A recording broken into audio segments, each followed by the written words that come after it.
So how did Disaster Forum get started for you? How did your involvement start? Back in 1996, a group of Edmonton and Sherwood Park or Strathcona County people got together under the provincial government to put together, it's supposed to be an international conference. And I volunteered to be on the planning committee. And for about 6 years, I just helped out planning the conference. We did it every 2 years in those days. One of our main objectives in doing the conference in Banff, doing the Disaster Forum, was to promote professionalism in emergency preparedness. And in the early 2000s, even though there were schools, there weren't a lot of resources to develop people professionally. And I don't mean university degrees, I mean learn the trade. Mm-hmm. And what we offered at Disaster Forum was a combination of technical knowledge, practical experience. And my goal was for people to go home from the conference having something they'd learned that they could use at home to improve their level of preparedness. And I think we accomplished that. What has been your favorite part about it, other than the great speakers and the program? The networking is phenomenal. I often say people learn more in the coffee breaks than they do in the sessions. Yeah. And it's not just learning, acquiring knowledge. It's meeting somebody that they can call 6 months later and say, you remember that problem you told me you had and how you solved it or how you dealt with it? You know, can you help me out? Mm-hmm. I have yet to meet someone who said no to that request. Yeah, Peter always mentioned to me when we were planning the agenda, he said, it's the best time to meet somebody in the emergency management field, when it's not an emergency.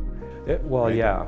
And when I talk to my customers, I say, you want to get to know this person now, not in the side of the road in the middle of the night when you're trying to deal with a chemical spill or something like that. Well, like I said, when we were talking about rolling some of your business into our company, one of the things you were most passionate about was Disaster Forum. And you kept bringing it up and talking about how relationships were strengthened, people really learned about the practical side of things, and you found that it was just a once-a-year get-together where everybody in the industry could get together, have some fun, learn, have some key takeaways that would make them better.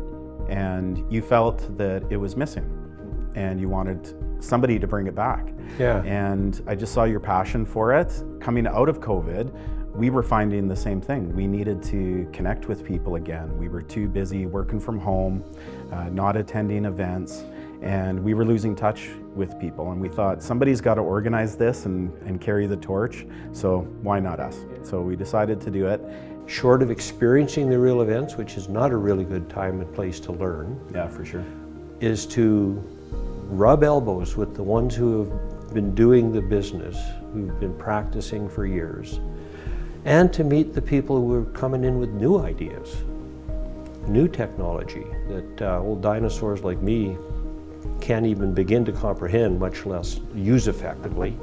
A lot of the retired military, and I'm one of them, a lot of the retired military, police, firefighters, EMTs, did a lot of really good work in getting us to where we are today. If you're starting out, and no better place to share your experience if you're on the way out. Well, thanks for passing the torch to us. We'll treat it well, and we'll see you there.